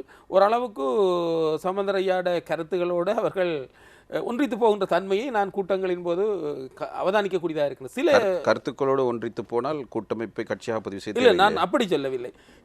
இந்த தன்மை எவ்வளவு காலத்துக்கு ஒரு நல்ல ஒரு சுமூகமான ஒரு அரசியலை, ஆரோக்கியமான அரசியலை ஏற்படுத்துகின்றது என்பதை பார்த்ததன் பின்னர் அவர்கள் சில வேளைகளில் இந்த முடிவுகளை எடுப்பதற்கு வரல. நான் இந்த விடயத்தில் புதியவன் என்ற வகையில் சொல்லுகின்றேன். அவர்கள் சில வேளைகளில் இந்த ஆரோக்கியமான ஒரு பிணைப்போடு ஒரு ஒத்துப்போகின்ற அரசியலில் முரண்படாத உடன்பாட்டு அரசியலோடு செல்லுகின்ற பட்சத்தில் அது காலம் சில வேளைகளில் அவர்களுடைய கருத்துக்களுக்கு இடமளிக்கலாம். அதற்கிடையில் நாங்கள் ஒருவரோடு முட்டிக்கொண்டு வெளியேறுகின்ற போது இது சில வேளைகளில் ஒன்றாக இணைகின்ற போதும் இந்த சிதைவுகளை ஏற்படுத்தும் என்று சந்தேகிப்பதற்கு வாய்ப்பு இருக்கிறது என்பது என்னுடைய தாழ்மையான கருத்து. அதே நேரத்தில் ஸ்ரீநேசன் அவர்கள், ஞானமுத்து ஸ்ரீநேசன் எடுத்த வீச்சிலேயே பாராளுமன்றத்துக்கு தெரிவு செய்யப்படுகிறார். ஏன் ஏற்கனவே இருந்த 2 பாராளுமன்ற உறுப்பினர்களை மக்கள் புறந்தள்ளிவிட்டு ஸ்ரீநேசனை தேர்ந்தெடுக்க வேண்டும்? ஒரு விடயம் சொல்லுகின்றேன். நான் ஒரு ஆசிரியர் சேவையில் கிட்டத்தட்ட ஒரு 18-20 வருடங்கள் ஆசிரியர் சேவையில் இருந்தவன். ஒரு விரிவுரையாளராக ஒரு 3.5 வருடங்கள் பணியாற்றியவன். இதைவிட ஆசிரியராக இருந்து கொள்ளுகின்ற போது 18 வருடங்கள் பட்டப்படிப்பு கல்லூரியில், விபுலானந்தா மட்டக்களப்பு பட்டப்படிப்பு கல்லூரியில் அரசறிவியல் பாடத்தை போதிக்கின்ற ஒரு ஆசிரியனாக இருந்தவன். இந்த வகையில் நான் ஒன்று மட்டும் சொல்லுகின்றேன். என்னிடம் 2 விடயம் இருக்கின்றது. பிழைப்புவாத அரசியல், உழைப்புவாத அரசியல் என்று இருக்கின்றது. இலங்கை அரசியல் இருக்கின்றது. என்ன பொறுத்தமட்டில் அரசியல் என்பது அப்பழுக்கற்றதாக இருக்க வேண்டும், கையும் மனமும் சுத்தமாக இருக்க வேண்டும். எனது கடந்த காலத்தில் நான் செய்த பணியை பொறுத்தமட்டில் பார்க்கின்ற போது, நான் ஆசிரியனாக இருந்தபோது, விரிவுரையாளனாக இருந்தபோது, உதவி கல்வி பணிப்பாளர், பிரதி கல்வி பணிப்பாளர் இந்த பதவிகளுக்கு வந்தபோது என்னுடைய கடமையை அநேகமாக மாணவர்களுக்கு, ஆசிரியர்களுக்கு சேர வேண்டியவை அல்ல அவர்களுக்கு செய்ய வேண்டியவை என்ற விடயத்தில் மிகவும் கவனமாக இருந்து நான் வேலை செய்தேன். இது என்னுடைய கற்ற மாணவர்கள், பட்டதாரி மாணவர்கள் மற்றும் மாணவர்கள் மத்தியில் என்னை பற்றிய ஒரு நல்ல ஒரு பிம்பத்தை ஏற்படுத்தியிருந்தது. சுருக்கமாக சொல்லப்போனால் நான் பணத்தில் தங்கியிருக்கவில்லை. இந்த தேர்தலை பொறுத்தமட்டில் மதுசார அரசியல் என்ற ஒன்று இருக்கின்றது இலங்கையில். பணத்தை அள்ளி வீசுகின்ற அரசியல் என்று இருக்கின்றது. பொய்யான கருத்துக்களை அள்ளி வீசுகின்ற அரசியல் என்றெல்லாம் இருக்கின்றது. இந்த அரசியலுக்கு அப்பால் உண்மைகளை சொல்லி இந்த அரசியலில் போட்டியிட்டேன். அடுத்தது எந்த ஒரு கட்டத்திலும் நான் ஒரு தவறான போக்குடையவர்களை நான் எனது பக்கபலமாக எடுத்துக்கொள்ளவில்லை. சில வேளைகளில் பக்கத்தால் போய்கொண்டிருக்கவங்களும் எனக்கு கால் வரும், சார் உங்களுக்கு தான் நான் ஆதரவு வழங்குறதுக்கு நாங்கள் முடிவெடுத்திருக்கோம், ஆனால் உங்களோட பக்கத்தால் போகிறவரை கொஞ்சம் கவனமாக பார்த்துக்கொள்ளுங்க, அவருக்கு மக்கள் மத்தியில் செல்வாக்கு இல்லை என்று கூட எங்களுக்கு சொல்வார்கள். இந்த விடயங்களை நான் கவனமாக நடந்து கொண்டதன் விளைவாகவும் சில வேளைகளில் கடந்த கால அரசியலில் அவர்கள் இருந்த காலம் மிகவும் கடினமான காலம். உண்மையில் பார்க்கின்ற போது பல மக்களின் அபிலாசைகளை தீர்த்து கொள்ள முடியாத ஒரு காலகட்டத்தில் அவர்கள் இருந்தவர்கள். அவர்களிடம் சில வேளைகள் மக்கள் எதிர்பார்த்த எதிர்பார்ப்புகள் சில வேளைகள் அவர்களால் செய்ய முடியாமலும் இருந்திருக்கலாம். குறிப்பாக சொல்லப்போனால் கடந்த கால அரசியலில் தமிழ் தேசிய கூட்டமைப்பைச் சேர்ந்த பலர் பலி கொள்ளப்பட்டிருக்கின்றார்கள் அல்லது பழி வாங்கப்பட்டிருக்கின்றார்கள். யோசப் ஐயா அவர்கள், மற்ற ரவிராஜ் அவர்கள், சிவனேசன் அவர்கள், இப்படி பல பேர் பலி எடுக்கப்பட்ட வேளைகளில் இவர்கள் தற்காப்பு அரசியலை தான் செய்து கொண்டிருந்தார்கள். மக்கள் மத்தியில் வந்து அவர்கள் உறவாடக்கூடிய விதத்தில், அவர்களுடைய விடயங்களை பங்கெடுத்துக் கொள்ளக்கூடிய விதத்தில் முடியாத நிலையில் முடக்கப்பட்ட அரசியலுக்குள் அடைக்கப்பட்டிருந்தார்கள். எனவே அந்த நேரத்தில் அவர்களால் மக்கள் அபிலாசைகளை தீர்த்து கொள்ள முடியும் என்று நான் எதிர்பார்க்கவில்லை. இதுவும் ஒரு காரணமாக இருக்கலாம். இன்னும் ஒன்று உங்களுக்கு தெரியும், ஒரு பழமையான ஒரு 2 தடவை 3 தடவை வருகின்ற போது ஒரு புதிய மாற்றங்களை விரும்புகின்ற ஒரு தன்மை மக்கள் மனங்களில் ஏற்படலாம். நாங்களும் கூட சில வழிகளில் தொடர்ச்சியாக வருகின்ற போது புதிய மாற்றங்களை விரும்புகின்ற தன்மை இருக்கலாம். எனவே இதன் காரணமாக புதியவர்களில் அவர்கள் நாட்டம் காட்டியிருக்கலாம். அதற்காக பழையவர்கள் தவறுகள் செய்தார்கள் என்று நான் கருத்து சொல்ல விரும்பவில்லை. அப்படி என்றால் அவர்களுடைய தோல்விக்கு பிரதான காரணம் மக்களோடு ஒன்றிணைந்து செயற்படாமையா? இன்னொரு விடயம் இருக்கின்றது இந்த இடத்தில் நான் அதை பரிமாறிக்கொள்ளுகின்ற விடயம் ஒரு ஸ்வட் அனாலிசிஸ் என்று சொல்வார்கள். ஸ்வட் என்று சொல்லுகின்றது ஸ்ட்ரென்த், எங்களிடம் என்ன பலம் இருக்கின்றது, அடுத்தது எங்களிடம் என்ன பலவீனம் இருக்கின்றது, அடுத்தது ஆப்பர்ச்சுனிட்டி, இந்த சந்தர்ப்பங்களை நாங்கள் எப்படி பயன்படுத்துகின்றோம், அடுத்தது சேலஞ்ச் அல்லது த்ரெட்டன் என்று சொல்வார்கள். என்ன பொறுத்த மட்டில் நான் என்னிடம் என்ன பலம் இருக்கின்றது என்பதை அறிவதோடு என்னிடம் என்ன பலவீனம் இருக்கின்றது என்பதை நான் அறிந்து கொள்வது. சில வேளைகளில் மக்களுக்கு அடங்கி போகின்ற கட்டங்கள் இருக்குது. மக்கள் சில கேள்விகள் கேட்பார்கள். அண்மையில் கூட ஒரு சந்தர்ப்பத்தில் எனக்கு அவர்கள் அழைப்பிதழ் விடுக்காமலே ஒரு இடத்திற்கு வரும்படி கேட்டிருந்தார்கள். நான் வேறு இடத்துக்கு சென்றிருந்தேன். அப்போ அவர்கள் திருப்பி கேட்டார்கள், நீங்கள் இந்த இடத்திற்கு வருவீர்களா என்று மீண்டும் கேட்டார்கள். நீங்கள் எனக்கு அழைப்பு தரவில்லை, இருந்தாலும் நான் வருகின்றேன் என்று குறிப்பிட்டிருந்தேன். அப்போ அந்த இடத்துல நான் அந்த இடத்துலையும் ஒரு 50% கலந்து கொண்டு இந்த இடத்துலையும் கலந்து கொண்டதால் 2 பகுதி மக்களையும் நான் திருப்திப்படுத்தக்கூடிய ஒரு சந்தர்ப்பம் இருந்தது. இந்த இடத்தில் நான் ஒரு மேலோட்டமான அரசியல் செய்கிறவனாக இருந்திருந்தால் நான் கேட்டிருக்கலாம் அவர்களிடம், என்னிடம் அழைப்புதல் தரவில்லை, எப்படி நீங்கள் என்னுடைய பெயரை போட்டீர்கள், எனவே நான் வர முடியாது, என்னை நீங்கள் வற்புறுத்த முடியாது என்றும் பதில் சொல்லியிருக்கலாம். நான் அப்படி சொல்லவில்லை. அழைப்புதல் தரவில்லை, நான் வெளிநாடு விஜயம் செய்த போது நீங்கள் வந்திருக்கலாம், பரவாயில்லை, நீங்கள் உங்கள் அழைப்புதல் கிடைக்காது விட்டாலும் நான் கலந்து கொள்கின்றேன் என்று சொன்னதோடு அவர்கள் மத்தியில் நான் ஒரு மன்னிப்பை கேட்டேன். என்றால் அழைப்புதல் கொடுப்பதற்கு நீங்கள் வந்திருக்கின்றீர்கள் 2 தடவை 3 தடவை, நான் சந்திக்கவில்லை, நான் வெளிநாட்டில் இருந்தேன், அதுக்காக இப்படி மக்களிடம் அடங்கி போகின்ற அரசியல் செய்கின்ற போது மக்கள் எங்களை ஆதரிப்பார்கள். அதனை விட்டு மக்களை நாங்கள் அடக்க வேண்டும் என்று நினைக்கின்ற போது மக்கள் எங்களை தூக்கி வீசி விடுவார்கள். ஏனென்றால் அவர்களுக்கு இருக்கின்றது ஒரு இரகசிய வாக்களிப்பு இருக்கின்றது. முகங்கள் சிரிக்கும், பற்கள் தெரியும், முடிவுகள் மாறாக அமைந்துவிடும். எனவேதான் அவை அடக்கம், அவை அடக்குதல், அவைக்கு அடங்குதல். என்ன பொறுத்தமட்டில் நான் அவைகளுக்கு அடங்க வேண்டிய இடத்தில் அடங்கி போகின்றேன். சில விடயங்களை சில வேளையில் முரண்படுகின்ற போது அவர்களுக்கு கொஞ்சம் நாங்கள் எங்களுடைய தற்றுணிவாக பேச வேண்டிய விடத்தை பேசி வருகின்றோம். இது ஒரு வகையில் மக்கள கருத்தின் பக்கமாக நாங்கள் சாய்ந்து போக வேண்டும் என்ற விடயமும், மக்கள் தவறான விளக்கங்களை பெற்றிருந்தால் அதனை நாங்கள் வெளிப்படையாக சொல்வதன் மூலமாக அவர்களை எங்கள் பக்கமாக எடுத்துக்கொள்ளலாம். அப்படி என்றால் பாராளுமன்ற உறுப்பினர் ஸ்ரீநேசன் அவர்கள் மக்களுக்கு அடங்கி போகின்ற அரசியல்வாதி. நிச்சயமாக மக்களுக்கு நான் அடங்கி போகின்றேன். அதேவேளை 6வது தவறான கருத்துக்களை சொன்னால் அவர்களை அழைத்து அவர்களுக்கு நன்றாக புரிதலை ஏற்படுத்துகின்றேன். அந்த புரிந்து கொள்ளுகின்ற ஒரு தன்மையை உருவாக்கி இயன்ற வரைக்கும் அவர்களுக்கு ஒரு புரிதலை ஏற்படுத்துவதற்காக நான் கூடிய நேரத்தையும் செலவழிக்கிறதுக்கு நான் தயாராக இருக்கின்றேன். ஏனென்றால் மக்கள் பல்வேறு மட்டங்களில் படித்தவர்கள் இருக்கின்றார்கள். அவர்கள சிந்தனை மட்டத்துக்கு நாங்களும் சென்று அவர்களுக்கு விளக்கம் கொடுக்க வேண்டிய தேவை இருக்கின்றது. இவ்வாறு செய்தால் நாங்கள் கோடி ரூபாய்கள் செலவழிக்க வேண்டியதும் இல்லை, மதுசாரத்தை கொண்டு ஆறுகளாக ஓட வேண்டிய தேவையும் இல்லை.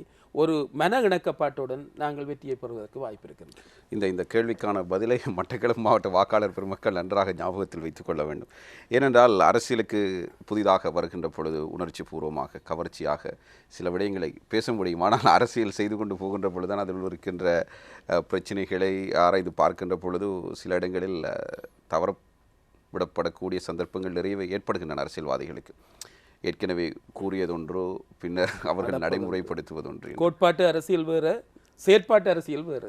இந்த 2க்கும் இடையில பாரிய இடைவெளி இருக்கின்றது. அந்த இடைவெளியை நாங்கள் அதாவது அள்ளி வாக்குறுதிகளை வீசுவதை விட எங்களால் முடிந்தவற்றை இயன்ற அளவுக்கு சொல்லி அதில் உள்ளவற்றை நாங்கள் செய்து கொண்டு போனால் சரியாக இருக்கும் என்று நினைக்கின்றேன்.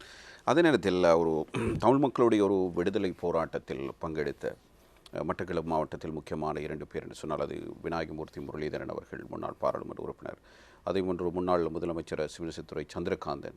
இவர்கள் இருவரது அரசியல் பிரவேசம் குறித்து ஒரு அரசியல் ஆசான் ஸ்ரீநேசன் என்ன சொல்ல விரும்புகிறீர்கள்? நான் இதை திருப்பி நான் சொன்ன இடத்துக்கு வருகின்றேன். மக்கள் ஒற்றுமையாக இருக்க வேண்டும் என்பதை விரும்புகின்றார்கள், ஒன்றுபட்டு இருக்க வேண்டும் என்பதை விரும்புகின்றார்கள். இந்த ஒற்றுமைக்கு குந்தகம் ஏற்படுத்தக்கூடிய விதத்தில் நாங்கள் எடுக்கின்ற ஒவ்வொரு முடிவுக்கும் மக்கள் தேர்தலின் மூலமாக தங்கள் தீர்ப்பினை வழங்குகின்றார்கள். அவை அது இயக்கமாக இருக்கலாம், அரசியல் கட்சியாக இருக்கலாம். நாங்கள் எடுத்துக்கொண்டு இருக்கின்ற இலட்சியங்கள், வேட்கைகள், எங்களுடைய பாதைகள் என்ற விடயத்தில் மிகவும் கவனமாக இருக்க வேண்டும். ஏனென்றால் கடந்த காலத்தில் பல தமிழ் இளைஞர்கள், யுவதிகள் ஏதோ ஒரு இலக்கை நோக்கி பயணிக்கின்ற போது பல உயிர்களை தியாகம் செய்திருக்கின்றார்கள். அவர்களுடைய ஒரு வசந்தமான வாழ்க்கையை விட்டு ஒரு பாலைவனத்தை நோக்கி பயணிப்பது போன்று அவர்கள் மிகவும் ஒரு எல்லோரும் உயிரை பெரிதாக நினைக்கின்றவர்கள். அப்படி இருந்தும் அந்த உயிர்களை துச்சமாக இழந்து ஏதோ ஒரு இலக்கை அடைய வேண்டும் என்பதற்காக செய்திருக்கின்றார்கள். அப்படிப்பட்ட ஒரு நிலையில் அவர்கள் உண்மையில் வசந்தம் கொளிக்க வேண்டிய வயதுகளில் அவர்கள் மிகவும் தங்களை வருத்தி பல தியாகங்களையும் செய்திருக்கின்றார்கள், பல விடயங்களில் ஈடுபடுறார்கள். அப்படி இருக்கும்போது அந்த விடயங்களை அரைகுறையாக விட்டுவிட்டு சில வேளைகளில் வேறு வழியில் பிரவேசிக்கின்ற போது மக்கள் சில தீர்ப்புகளை, நாங்கள் என்று சொல்லவில்லை, மக்கள் சில தீர்ப்புகளை அளிக்கின்றார்கள். அந்த மக்கள் தீர்ப்பின் விளைவுகளை சில வேளைகளில் அவை கசப்பான உண்மையாக இருந்தாலும் ஜீரணித்து கொள்ளக்கூடிய விதத்தில் எங்களுடைய மனதை மாற்றிக்கொள்ள வேண்டும். அந்த அடிப்படையில் நான் சொல்லுகின்ற போது நான் சொன்னேன், தமிழ் தேசிய கூட்டமைப்பை விட்டு வெளியில் செல்லுகின்ற போது தோல்வியும் உள்ளுக்கு வருகின்ற போது வெற்றியும் கிடைப்பது போன்று இந்த கட்டுக்கோப்பான சில அமைப்புகளை உடைத்து செல்லுகின்ற போது மக்கள் மனங்களிலிருந்து தூர விலகின்ற ஒரு தன்மை காணப்படுகின்றது. ஏனென்றால் தேர்தல்களில் போட்டியிடுகின்ற போது தான் அந்த உண்மை கிடைக்கின்றது. அந்த தீர்ப்பின் அடிப்படையில் பார்க்கின்ற போது மக்கள் சில ஒற்றுமையை குலைப்பதை அல்லது வேறுபட்டு நிற்பதை மக்கள் விரும்பவில்லை என்பதுதான் என்னுடைய ஒரு ஆய்வின் மூலமாக பெற்றுக்கொண்ட ஒரு முடிவு. அதே நேரத்தில் நான் முன்னர் கேட்ட அந்த கேள்வியில் குறிப்பிட்ட 2 முக்கியமான நபர்கள், ஒருவர் விநாயகமூர்த்தி முரளிதரன் அவர்கள், முன்னாள் பாராளுமன்ற உறுப்பினர், அதே நேரத்தில் முன்னாள் முதலமைச்சர் சிவனேசத்துறை சந்திரகாந்தன் அவர்கள். இந்த இருவரும் ஒரு 5 ஆண்டு காலப்பகுதிக்குள் மட்டக்களப்பு மாவட்டத்தில் ஏராளமான அபிவிருத்தி திட்டங்களை மேற்கொண்டிருக்கிறார்கள். ஆனாலும் நீங்கள் அரசியல் தத்துவம் பேசுகிறீர்கள், அவர்கள் குறித்தான உங்களது ஆய்வு முடிவினை நீங்கள் அறிவிக்கிறீர்கள். தமிழ் தேசிய கூட்டமைப்பிலும் ஏற்கனவே பல பாராளுமன்ற உறுப்பினர்கள் 10-15 ஆண்டுகளாக இருக்கிறார்கள். ஆனால் யாரும் எதனையும் செய்யவில்லை என்றொரு குறை இப்போது மக்கள் மத்தியில் இருக்கிறது. அவர்கள் செய்த இந்த வேலை திட்டங்கள் தொடர்பில் நீங்கள் என்ன கூற விரும்புகிறீர்கள்? வழக்கமாக சொல்லுகின்ற போது கடந்த கால அரசாங்கத்தின் போது வீதிகள் அமைக்கப்பட்டன. அந்த வீதிகள் அநேகமாக எல்லா பகுதிகளுக்கும் கிடைத்திருக்கின்றன. குறிப்பாக இன்னும் சொல்லப்போனால் சில மட்டக்களப்பு மாவட்டத்தை எடுத்துக்கொண்டால் வாவிக்கு கிழக்கு பக்கமாக இருக்கின்ற எழுவான்கரை, வாவிக்கு மேற்கு பக்கமாக இருக்கின்ற படுவான்கரை. ஆனால் அந்த அபிவிருத்தியிலும் கூட நெடுஞ்சாலைகள் ஓரளவுக்கு செய்யப்பட்டிருக்கின்றன. இன்னும் ஒன்று வீதி அபிவிருத்தி திணைக்களம், ஆர்டிடின்னு சொல்லப்படுகின்றது. அதனூடாக செய்யப்பட்ட வீதிகளை பொறுத்தமட்டில் நீங்கள் படுவான்கரை அல்லது மேற்கு கரை பக்கம் போய் பார்க்கின்ற போது நன்றாக தெரியும். பழுகாமம் வில்லாவளி வரை உள்ள அந்த வீதிகள் இருக்கின்றன. மற்றும் இன்னும் சொல்லப்போனால் ஆய்த்தியமலையிலிருந்து நறுபில் தோட்டம் வரை உள்ள வீதி, கரவட்டியிலிருந்து நறுபில் தோட்டம் மகளவட்டவான் வரை செல்லுகின்ற வீதிகள் எல்லாம் அபிவிருத்தியில் சுவடுகளை கூட இன்னும் ஸ்பரிசிக்காத நிலையில் காணப்படுகின்றன. வீதிகள் அமைக்கப்பட்டிருக்கின்றன, இல்லை என்று சொல்லவில்லை, வீதிகள் போடப்பட்டிருக்கின்றன. அந்த வீதிகள் கூட சமச்சீராக சமத்துவமாக போடப்பட்டிருக்கின்றனவா என்று பார்க்கின்ற போது அநேகமாக ஒரு மக்கள் கூடுதலாக நடமாடுகின்ற நகரப்பகுதிகளில் அந்த விடயங்கள் ஓரளவுக்கு வெற்றிகரமாக அந்த வீதிகள் போடப்பட்டிருக்கின்றன. ஆனால் கிராமப்புறங்கள் 70% மக்கள் வாழுகின்ற ஒரு பிரதேசம் கிராம பகுதிகள். இந்த கிராம பகுதிகள் பட்டி தொட்டி மூல முடுக்குகள் எல்லாம் போய் பார்க்கின்ற போது இன்னும் கூட அபிவிருத்தி செய்யப்படாத வீதிகள் காணப்படுகின்றன. இல்லை, அவர்கள் ஒரு குறித்த 5 ஆண்டு காலப்பகுதியில் தான் அவ்வளவு. நான் சொல்லுகின்றேன், நான் ஒன்று வீதிகள் போடப்பட்டிருக்கின்றன, பாலங்கள், மண்முனைத்துறை பாலம் போடப்பட்டிருக்கின்றது, பாடசாலைகளிலையும் மாற்றங்கள் செய்யப்பட்டிருக்கின்றன. அதோடு சுகாதாரத்துறையை பொறுத்த மட்டில் ஒரு பின்னடைவு காணப்படுகின்ற கிராம பகுதிகள். குறிப்பாக நான் சொல்லுவேன், நாவற்காடு மற்றும் நான் குறிப்பிட்ட ஒரு இடத்தை சொல்கிறேன், நான் பிரதிநிதித்துவப்படுத்துகின்ற இடத்தை, நாவற்காடு, பழுகாமம், மண்டூர் மற்றும் உன்னிச்சை, இன்னும் மகளவட்டுவான், இன்னும் சில வைத்தியசாலைகள் இன்றும் கூட போர்க்காலத்திற்கு முன்பு அந்த பகுதியில் நிரந்தரமான வைத்தியர்கள் இருந்து கொண்டு அதில் பல சேவைகள் நடத்தப்பட்ட பகுதிகள். இன்னும் உன்னிச்சை பகுதி, மகளவட்டுவான் பகுதி, இன்னும் மண்டூர், பழுகாமம் பகுதி போன்றவற்றிற்கு நிரந்தரமான வைத்தியர்கள் போடப்படவில்லை. கட்டடங்கள் ஓரளவுக்கு கட்டப்பட்டிருக்கின்றன. ஆனால் கட்டடங்களுக்குரிய ஆளணியினர் போடப்படாத நிலையில் யுத்தத்திற்கு முன்பு இருந்த ஒரு வைத்திய சேவையை விட இப்போது நலிவுற்ற சேவை சில வேளைகளில் கிராமப்புறங்களில் காணப்படுகின்றது. நகரப்பகுதிகளை பொறுத்தமட்டில் ஓரளவுக்கு அந்த அபிவிருத்திகள் நடந்திருக்கின்றன. அதேபோல் மின்சாரம் வழங்கப்பட்டிருக்கின்றன, பாதை போடப்பட்டிருக்கின்றது, பாலங்கள் சில போடப்பட்டிருக்கின்றன. வைத்தியசாலைகளை பொறுத்தமட்டில் நகரப்பகுதிகள் ஓரளவுக்கு அபிவிருத்தி செய்யப்பட்டிருந்தாலும் கூட இன்னும் கூட மட்டக்களப்பு ஆஸ்பத்திரியில், மட்டக்களப்பு பொது வைத்தியசாலையில் கூறப்படுகின்ற ஒரு குற்றச்சாட்டு, இந்த சிடி ஸ்கேன் என்று சொல்லப்படுகின்ற அந்த ஒரு உபகரணம் இன்று நீண்ட காலமாக பழுதாகி இன்னும் கூட அந்த உபகரணம் வழங்கப்படாத நிலை காணப்படுகின்றது. மொத்தத்தில் சொல்லப்போனால் நாட்டில் நடைபெற்ற பாதை அபிவிருத்தி, பால அபிவிருத்தி, மின்சாரம் வழங்குதல் என்ற விடயத்தில் பொதுவாக கிழக்கு மாகாணத்தில் ஓரளவு அவையும் சென்றடைந்திருக்கின்றன. ஆனால் இன்னும் சில அபிவிருத்திகள் என்று முக்கியமான அபிவிருத்திகள் இருக்கின்றன. இன்று கிராமப்புறங்களில் இளைஞர்கள், யுவதிகள் வேலை வாய்ப்புகள் இல்லாமல் இருக்கின்றார்கள். மட்டக்களப்பை பொறுத்தமட்டில் ஒரு மருத நிலம் நிறைந்த ஒரு பகுதி. அந்த இடத்தில் ஒரு காலத்தில் யுத்தத்திற்கு முற்பட்ட காலத்திலும் இருபோக அறுவடைகள் நடைபெறுவது, சிறுபோகம் பெரும்போகம் என்ற அறுவடை நடைபெறுகின்றது. அந்த அறுவடையின் போது 2 போகங்களிலும் இந்த கூலி தொழிலாளர்கள் அதில் வேளாண்மை வெட்டுவதன் மூலமாக வருவாயை ஈட்டிக்கொள்ளக்கூடிய வாய்ப்பு இருந்தது.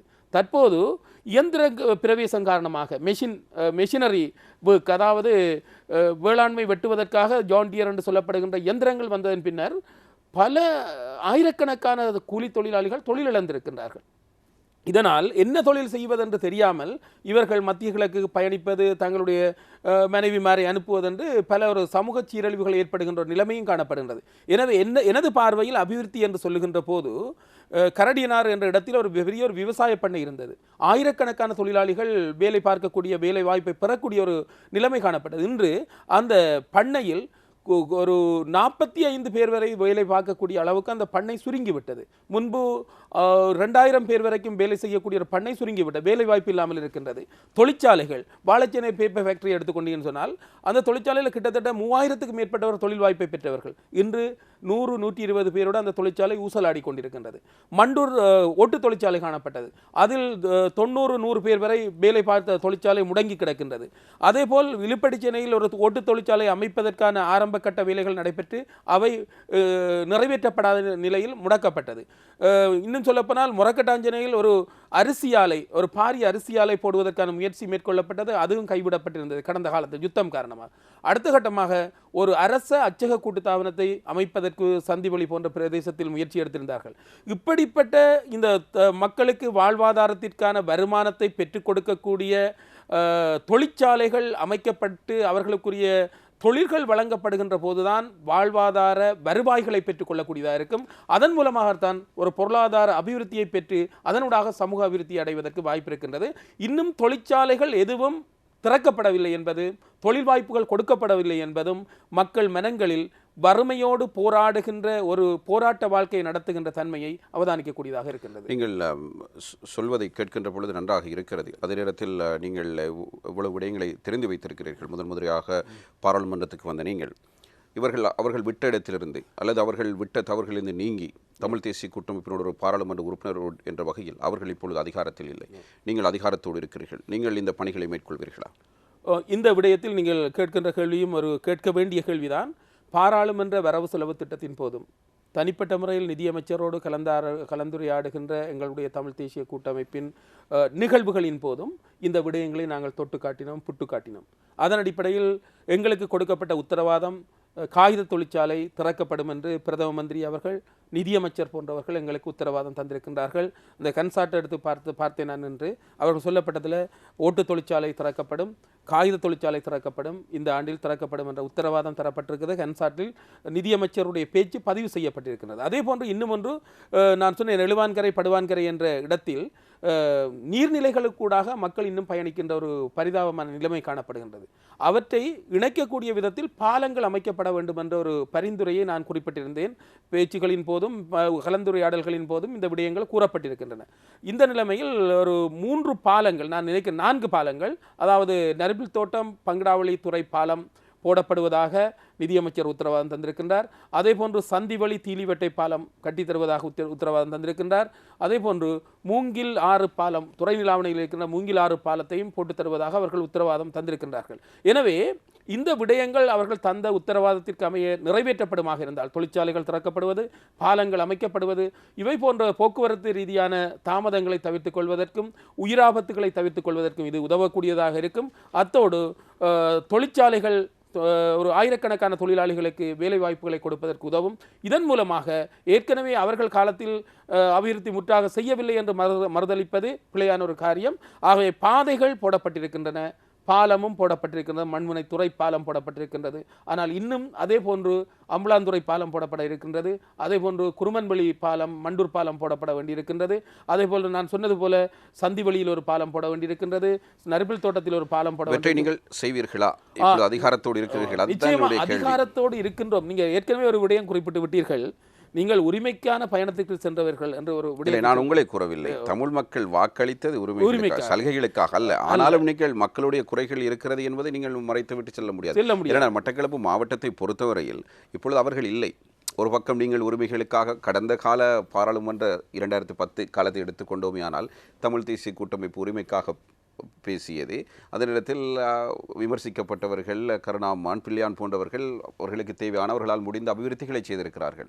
எனவே இப்பொழுது அவர்கள் அதிகாரத்தில் இல்லை. நீங்கள் என்ன செய்ய போகிறீர்கள்? இப்போது நாங்கள் எதிர்க்கட்சியில் இருக்கின்றோம்.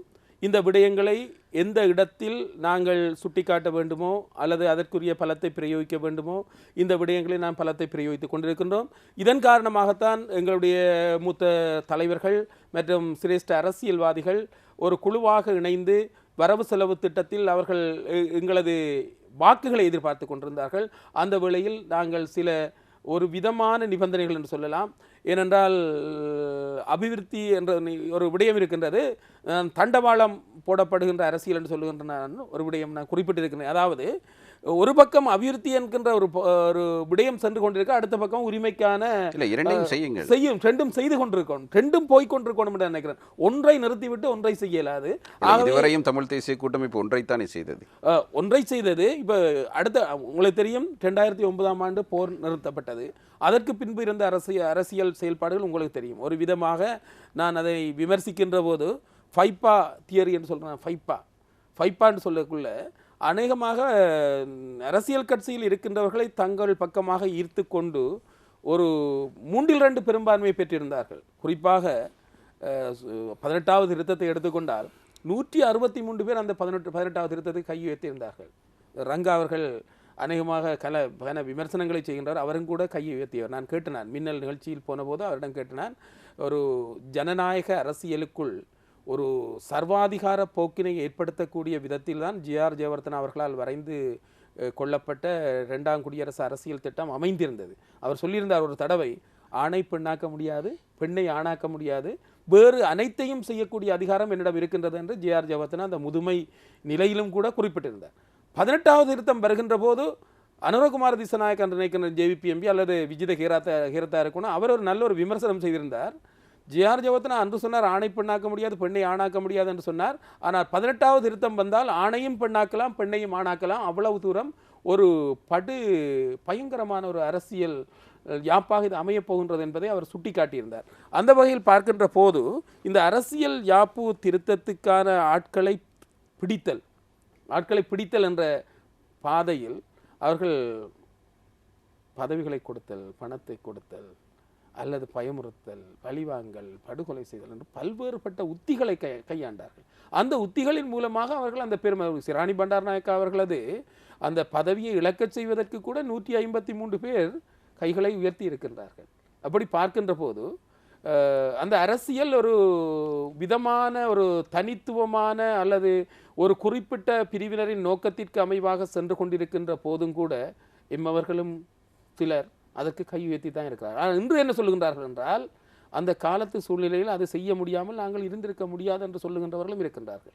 எனவேதான் நான் சொல்ல போகின்ற விடயம் என்னவென்றால், கடந்த கால அரசியலில் எங்களுக்கு அந்த 5-6 வருடங்கள் 2010-15ஆம் ஆண்டு காலங்களில் ஒரு தற்காப்பு அரசியலை தான் செய்து கொண்டிருந்தார்கள். வேறு ஒன்றும். இப்போது 2015க்கு பிற்பட்ட செய்தவர்களைத்தான் தமிழ் மக்கள் தோற்கடித்து விட்டார்கள்.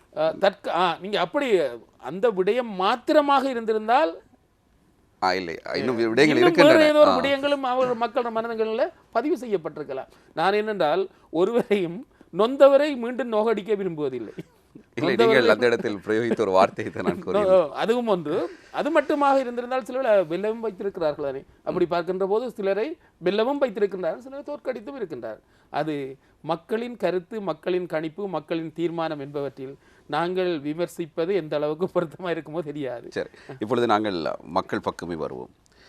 புதிதாக இப்பொழுது தேசிய தலைமைகள் முஸ்லீம் தரப்பாக இருக்கலாம், தமிழ் தரப்பாக இருக்கலாம், திரு சம்பந்தன் ஐயா, அதே நேரத்தில் ஸ்ரீலங்கா முஸ்லீம் காங்கிரசினுடைய தலைவர் அவர்கள் எல்லோரும் பேசுகின்றார்கள். இப்பொழுது புதியதொரு அரசியலமைப்பு வர இருக்கிறது, நாங்கள் எவ்வாறு தேர்வு திட்டத்துக்கு செல்லலாம், அதிகார பகிர்வு ஒன்று மேற்கொள்ளப்பட்டால் அது எவ்வாறு நடைமுறைப்படுத்தப்பட வேண்டும் என்று. ஆனால் துரதிர்ஷ்டவசமாக கிழக்கு மாகாணத்தில் அம்பாறையிலும் மட்டக்கிழப்பிலும் அண்மை காலமாக தமிழ் முஸ்லீம்களிடத்தில் ஒரு விரிசல் காணப்படுகிறது, ஒரு மனக்கசப்பு காணப்படுவதாக அறிய கிடைக்கிறது. ஏன் இவ்வாறு நிலைமை காணப்படும்? எந்த இடத்தில் தவறு இருக்கிறது? இந்த விடயம் சம்பந்தமாக நானும் அவதானித்திருக்கின்றேன். அந்த நேரத்தில் நான் நினைக்கிறேன், இந்த அம்பாறை எம்பியாக இருக்கின்ற கவியேந்திரன் கோடீஸ்வரன் அவர்கள் இந்த விடயத்தை சம்பந்தரையாவின் கவனத்திற்கு கொண்டு வந்த போது அவர், நான் நினைக்கிறேன், ஸ்ரீலங்கா முஸ்லீம் காங்கிரஸ் தலைவர் அமைச்சர் ஹக்கீம் அவர்களோடு அவர் மாவை சீனாதராஜா அண்ணன் போன்றவர்கள் கலந்துரையாடி ஒரு இணக்கப்பாட்டுக்கு வந்தவர்கள் என்னவென்றால், ஏதாவது விடயத்தை செய்வதாக இருந்தால் தமிழ் தலைவர்கள் முஸ்லீம் தலைவர்கள் கலந்து ஆலோசித்து கருத்துக்களை பரிமாறிக்கொண்டு ஒரு இணக்கப்பாட்டோடு எந்த ஒரு செயலையும் செய்து கொள்ளுகின்ற போது அந்த கசப்புணர்வுகளை தவிர்த்து கொள்ளலாம். ஏனென்றால் இருவரும் சிறுபான்மையினத்தைச் சேர்ந்தவர்கள், இரு பாலாரும் சிறுபான்மையினத்தைச் சேர்ந்தவர்கள் என்ற வகையில் கருத்தொருமைப்பாடு கலந்துரையாடல் என்பவற்றை செய்ய வேண்டும் என்று கூறப்பட்டது. அதற்கமைய சில சந்தர்ப்பங்களில் பாராளுமன்றத்திற்கு கூட சந்தித்து, இப்படியான சந்திப்புகள் நாங்கள் பாராளுமன்றத்துக்கு வெளியில் வருகின்ற பட்சத்தில் அவ்வப்போது சந்தித்து கதைக்கின்ற ஒரு தன்மை ஒன்று காணப்படுகின்றது. ஆனால் நீங்கள் சொல்வது போல அந்த கசப்புகள் அல்லது இடைவெளிகளை குறைப்பதற்கு மேலும் ஆரோக்கியமான பேச்சுக்கள் மேற்கொள்ள வேண்டும். எல்லோரும் உணர்கின்றார்கள் என்றால் சிறுபான்மை இனத்தவர்கள் பிரிந்து நிற்பதன் மூலமாக நிச்சயமாக இவரும் பாரிய சாதனைகளை இதனையும் சாதிக்கப் போவதில்லை. எனவே அவர்கள் இணைந்து செயற்பட வேண்டும் என்ற எண்ணங்கள் இருக்கின்றது. சில வேளைகளில் அரசியலில் காட்டப்படுகின்ற அவசரத்தன்மைகள் சில வேளைகளில் இப்படியான ஒரு தன்மைகளை ஏற்படுத்தும் என்று நான் நினைக்கின்றேன். அநேகமாக இந்த விடயத்தை எங்களுடைய தமிழ் தேசிய கூட்டமைப்பின் தலைவர்கள் இந்த விடயத்தை மிகவும் சாணக்கியமாகவும் சாதுரியமாகவும் ஒரு மனிதாபிமான அடிப்படையிலும் இந்த விடயங்களை அணுகி இரண்டு சிறுபான்மை சமூகத்திற்கும் இடையில் இடைவெளிகள் வராமல் மிகவும் ஒரு அந்நியோன்யமான முறையில் செயற்பட வேண்டும் என்கின்ற விடயத்தை எங்களது தமிழ் தேசிய கூட்டமைப்பு கூட்டங்களின் போது அவர் எங்களிடம் வலியுறுத்தி சொல்லி வருகின்றார்கள். அவர்களும் சிறுபான்மை இனத்தவர்கள், நாங்களும் சிறுபான்மை இனத்தவர்கள், அவர்களும் தமிழ் பேசுகின்றவர்கள், நாங்களும் தமிழ் பேசுகின்றவர்கள். எந்த ஒரு இடத்திலும் தமிழர் என்று கூறாமல் தமிழ் பேசுகின்றவர்கள் என்ற அடிப்படையில் நீங்கள் கருத்துக்களை பரிமாறிக்கொள்ள வேண்டும் என்ற விடயத்தில் மிகவும் எங்களுக்கு ஒரு விழிப்படையக்கூடிய விதத்தில் எங்களுடைய செயற்பாடுகளை கொண்டு செல்ல வேண்டும் என்பதை வலியுறுத்துகின்றார். அந்த பாதையை நாங்கள் ஓரளவு கடைப்பிடித்து வருகின்றோம். சில வேளைகளில் சில அரசியல்வாதிகள் கடந்த கால போக்கில் நடந்தது போன்று நடக்க முற்படுகின்ற போது சில வேளைகளில் நீங்கள் சொல்லுவது போல சில நெருடல்கள் ஏற்படுகின்றன. சில வேளைகளில் உதாரணமாக சொல்லுகின்ற போது, நேரடியாக நான் உண்மையில் மட்டக்களப்பில் இருக்கின்ற போது நாங்கள் 3 தமிழ் தேசிய கூட்டமைப்பு எம்பிக்கள் இருக்கிறோம். அதே போன்று அரச கட்சியில் 3 பேர் இருக்கின்றார்கள். நாங்கள் என்ன பொறுத்தவரையில் நான் அவர்களோடு கலந்துரையாடுகின்றேன் அநேகமான விடயங்களை. இல்லை, ஏனென்றால் இப்பொழுது ஒரு முக்கியமானது ஒரு காலகட்டம். அரசியலமைப்பு ஒரு தேர்வு திட்டம் வடக்கு கிழக்கு இணைவா இல்லையா என்பது வேறு பிரச்சனை. இப்பொழுது அதற்கான ஒரு மக்கள் கருத்து கணிப்புக்கு செல்ல வேண்டிய தேவை இருக்கிறது. இந்த சூழ்நிலையில் தேசிய தலைமைகள் மாத்திரம் பேசி சரி வராது. அங்கே இருக்கின்ற மாவட்ட தலைமைகள் ஒன்றுபட வேண்டும். ஒரு மாவட்டத்திலே ஒற்றுமை இல்லை என்றால் எப்படி ஒட்டுமொத்தம் வடக்கும் கிழக்கும் இணைந்து அதில் இரு தரப்பினரும் அதிகாரங்களை பகிர்ந்து கொண்டு வாழ்வது என்ற கேள்விக்குறி இருக்கிறது. கடந்த கால அரசியல்ல உண்மையாக இனங்களுக்கிடையில முரண்பாடுகளை ஏற்படுத்தக்கூடிய விதத்தில் திட்டமிட்ட சில செயற்பாடுகள் நடந்திருக்கின்றது என்பதை நான் பல பத்திரிகைகளை வாசிப்பவன் அல்லது பல விடயங்கள் உதாரணத்துக்கு நான் சொல்றேன். 90ஆம் ஆண்டுக்கு பிற்பட்ட காலத்தில் ஒரு கடும் போக்கில் நடந்து கொள்ளுகின்ற ஒரு அதிகாரி, இராணுவ அதிகாரி ஒருவர் இருந்தார். முனாஸ் என்ற பெயரோட செயற்பட்டவர். அவர் அந்த நேரத்தில் சில காணாமல் போகின்ற சில விடயங்கள் அல்லது தமிழர்களுக்கு எதிராக சில ஆகவும் மோசமான சில வதைகளை செய்கின்ற விடயங்களில் பங்கெடுத்து கொண்டவர். அவர் யார் முனாஸ் என்று சொன்ன உடனே மட்டக்களப்பு மாவட்டத்தில் ஒரு முஸ்லீம் இனத்தைச் சேர்ந்தவர் இப்படியான ஒரு கைங்கரியத்தை செய்கின்றாரே என்றெல்லாம் எல்லோரும் வேதனைப்படுகின்ற போது, நான் சரிநிகர் பத்திரிகை என்ற நேரத்தில் நான் கூடுதலாக வாசிக்கின்ற போது தான் பிறகு பார்த்த நான், அந்த முனாஸ் என்பவர் உண்மையில் ஒரு முஸ்லீம் இனத்தைச் சேர்ந்தவர் அல்ல. அவர் ஒரு பெரும்பான்மை இனத்தைச் சேர்ந்த டக்ளஸ் என்னொரு பேர் ஒன்று இருக்கின்றது. ஆனால் அவர் அங்கு நடமாடிய போது அவர் செய்த வேலைகள் எல்லாம் மிகவும் கடுமையாக இருந்தது. மக்களை பொறுத்தமட்டில் ஒரு டாக்டர், ஒரு MBBS முடித்த டாக்டர் கூட அவர் காணாமல் போயிருந்தார். இப்படியெல்லாம் பல விஷயங்கள் இருந்த நேரத்தில் எல்லா மக்களுக்கு மத்தியில் சாதாரண பாமர மக்கள் மத்தியில் என்ன நினைத்தார்கள் சொன்னால் இவர் வேறு தமிழ் பேசுகின்ற ஒரு இனத்தைச் சேர்ந்தவர்களாக இருந்து கொண்டு எங்களோட கடும்போக்கூட நடந்து கொள்கின்றார் என்ற ஆத்திரத்தன்மை ஒன்று இருந்தது. 90ஆம் ஆண்டில் 2 சமூகத்துக்கும் இடையில் ஒரு இடைவெளி ஒன்று ஏற்படுத்தப்பட்டிருந்தது. திட்டமிட்ட சில குழப்புகின்ற சில இதை சொல்லுவார்கள், சில வேளைகளில் அரசியல் சாணக்கியம் என்று கூட சொல்லுவார்கள். இப்படியான இந்த 2 இனத்தையும் சேரக்கூடாது என்று பிளவுபடுத்துகின்ற ஒரு தன்மை காணப்பட்டது. ஆனால் இன்றைக்கு ஓரளவுக்கு அந்த விடயங்கள் ஓரளவுக்கு மக்களுக்கு தெளிவுபடுத்தப்பட்டிருக்கின்றன. நானும் அதிகமாக அந்த பரப்புரைகள் செய்கின்ற போது இடைவெளிகளை 2 சமூகத்துக்கும் இடையில் இடைவெளிகளை ஏற்படுத்தக்கூடிய விதத்தில் அல்லாமல் சில வேளைகளில் அரசியல்வாதிகள் சொன்னாலும் சாதாரண மக்கள் அப்படியான நிலையில் இல்லை என்ற அடிப்படையில் தான் நான் ஓரளவு செய்து கொண்டிருக்கின்றேன். அநேகமாக நான் நினைக்கின்றேன் நாங்கள் ஒரு இணைந்து பயணிக்கக்கூடிய ஒரு அரசியலில் மட்டக்களப்பு மாவட்டத்தில் சென்று கொண்டிருக்கிறோம். ஆனால் 2 பக்கமும் அந்த கைகள் நீள வேண்டும். ஒரு பக்கம் கை நீளுவதால் அதனை சாதிக்க முடியாது. ஆக நாங்கள் ஒரு புரிந்துணர்வோடு செயற்படுகின்ற ஒரு தன்மை, நீங்கள் சொல்லுவது போன்று கிராமங்களில் ஒற்றுமையை ஏற்படுத்தி, மாவட்டங்களில் ஒற்றுமையை ஏற்படுத்தி, மாகாணங்களில் ஒற்றுமையை ஏற்படுத்தி, அடுத்த கட்டமாகத்தான் தேசிய ஒற்றுமையை ஏற்படுத்தலாம். உண்மையில் கிழக்கு மாநிலத்தை பொறுத்த மட்டும் நீங்கள் யோசிச்சு பாருங்க, ஒரு 11 உறுப்பினர்களை கொண்ட தமிழ் தேசிய கூட்டமைப்பு, 7 உறுப்புரிமை கொண்ட முஸ்லீம் காங்கிரஸ் இருந்தும் கூட ஒரு விட்டு கொடுப்பின் ஊடாகத்தான் அந்த ஒரு இணக்கப்பாட்டு ஒரு அரசியலை ஏற்படுத்தியதும் கூட முஸ்லிம்களும் தமிழர்களும் இணைந்து பயணிக்க வேண்டும் என்பதற்கு அந்த நிலைமை ஒரு சமந்தரையா அந்த விஷயத்தில் மிகவும் தெளிவாக இருந்தவர். என்னென்றால் நாங்கள் சில வேளைகளில் எங்களுக்கு முதலமைச்சர் பதவியை பெறக்கூடிய ஒரு வாய்ப்பும் கூட இருந்தது. அந்த வாய்ப்பின் போது நாங்கள் சில வேளைகளில் கடந்த காலத்தில் நாங்கள் எங்களுடைய கோட்பாட்டோடு கொள்கையோடு முரண்பட்டு சென்றவர்கள் கூட எங்களிடம் வந்து நீங்கள் தலைமை பொறுப்பை எடுங்கள் என்று சொன்ன போதும் கூட அப்படி இல்லை. அப்படி என்றால் நாங்கள் இந்த தேர்தலில் அவரை தோற்கடிக்க வேண்டிய ஒரு நிலைமை வந்திருக்காது. ஆகவே சிறுபான்மை மக்களுக்கிடையில் இந்த முதலமைச்சர் பதவி பகிர்ந்து கொள்ள வேண்டும் என்பதற்காக அவர் விட்டு கொடுத்து தான் இந்த அரசியலை செய்கின்றார். ஆகவே கிழக்கு மாகாணத்தில் ஒரு புரிந்துணர்வு அரசியல் அல்லது விட்டுக் கொடுப்பு அரசியல் அல்லது ஒரு சகஜமான ஒரு அரசியலை கொண்டு செல்ல வேண்டும் என்பதில் தமிழ் தேசிய கூட்டமைப்பினர் அவதானமாக இருக்கின்றார்கள். ஆனால் இடைக்கிடை சில சலசலப்புகளை, சில ஆழமாக சிந்திக்க தெரியாத ஆரோக்கியமற்ற அரசியல் செய்கின்றவர்கள் அந்த சலசலப்புகளை ஏற்படுத்துவதும் உண்டு.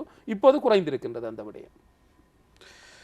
சரி, அதே நேரத்தில் என்னுடைய கடைசி கேள்வி, இப்பொழுது இந்த மட்டக்களப்பு மாவட்டத்தில் தமிழ் மக்கள் சிறைந்து வாழ்கின்ற பிரதேச செயலக பிரிவுகளுக்கு இப்பொழுது முஸ்லீம் பாராளுமன்ற உறுப்பினர்கள் நியமிக்கப்பட்டிருக்கிறார்கள் என்ற ஒரு குற்றச்சாட்டு முன்வைக்கப்பட்டிருக்கிறது. உண்மையில் பார்த்தால் அது பொதுவாக நோக்கும் இடத்து அது ஒரு அநீதியற்ற ஒரு விடயமாக தெரிகிறது. ஆமாம்.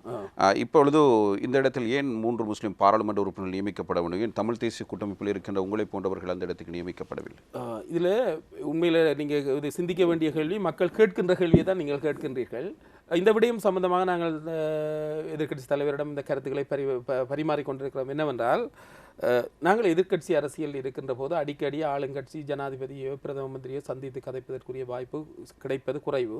ஆனால் ஆளுங்கட்சியில் இருக்கின்றவர்கள் அடிக்கடி அவர்களை சந்தித்து கதைக்கும். முதல் ஆரம்பத்தில் ஒரு பிரகடனப்படுத்தப்பட்டது, எந்த மாவட்டத்தில் யார் கூடுதலான மாவட்ட அபிவிருத்தி இணைக்குழு தலைவராக இருக்கிறீர்கள், அப்படி என்றால் ஏன் பிரதேச இதில் உங்களை இணைத்துக் கொள்ளவில்லை?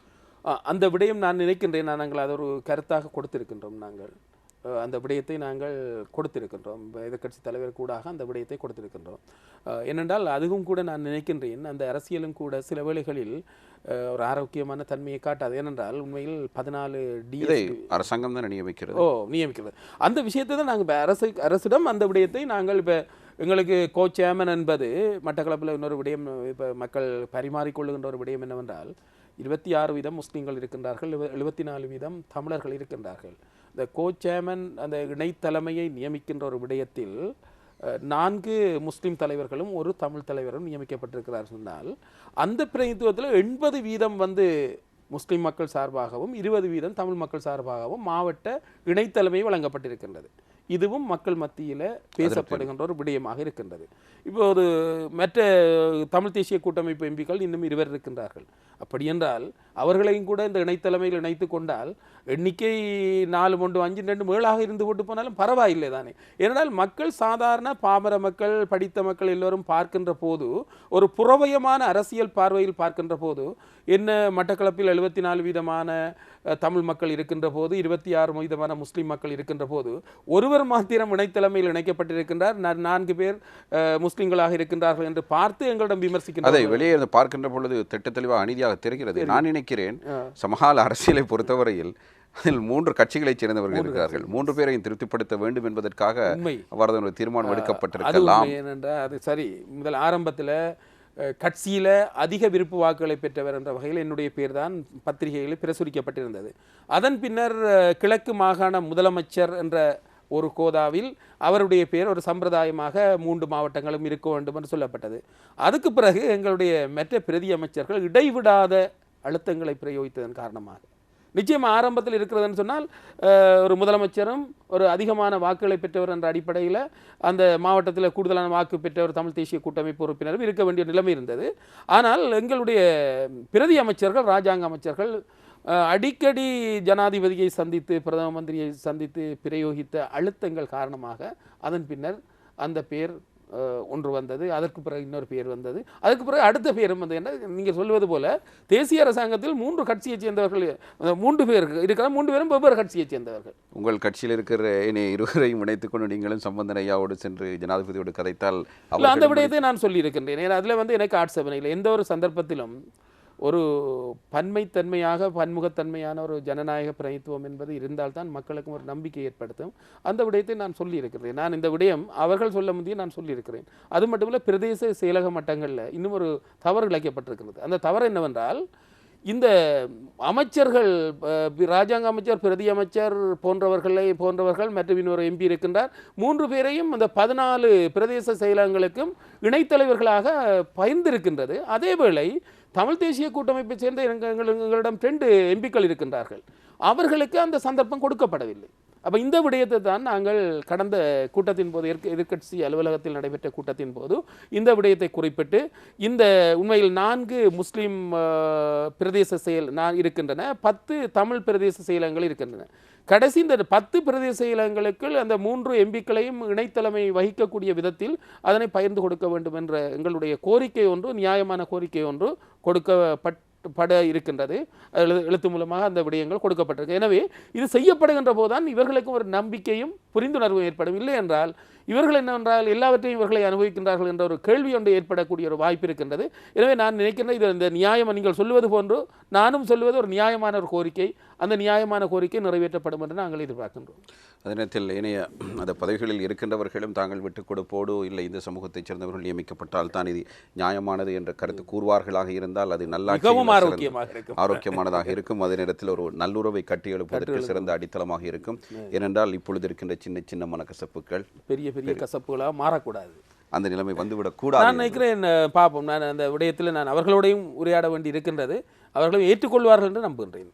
சரி, நன்றி பாராளுமன்ற உறுப்பினர் அவர்களை. நாங்கள் மற்றொரு நிகழ்ச்சியில் மீண்டும் சந்திப்போம். இதுவரை முடிந்து கொண்டு கருத்துக்களை தெரிவித்தமைக்கு அதிர்வு நிகழ்ச்சி சார்பாக உங்களுக்கு எமது நன்றிகளை நாங்கள் தெரிவித்துக் கொள்கிறோம்.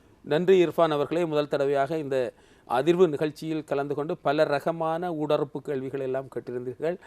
அந்த அப்படியான கேள்விகளுக்கு எனக்கு விளக்கம் கொடுப்பதற்கு ஒரு சந்தர்ப்பத்தை ஏற்படுத்தி தந்தமைக்காக மட்டக்களப்பு மாவட்ட மக்களின் சார்பாகவும் எனது சார்பாகவும் நன்றிகளை தெரிவித்துக் கொள்கிறேன். நன்றி. மற்றும் ஒரு அதிர்வு நிகழ்ச்சியில் மீண்டும் சந்திப்போம். வணக்கம்.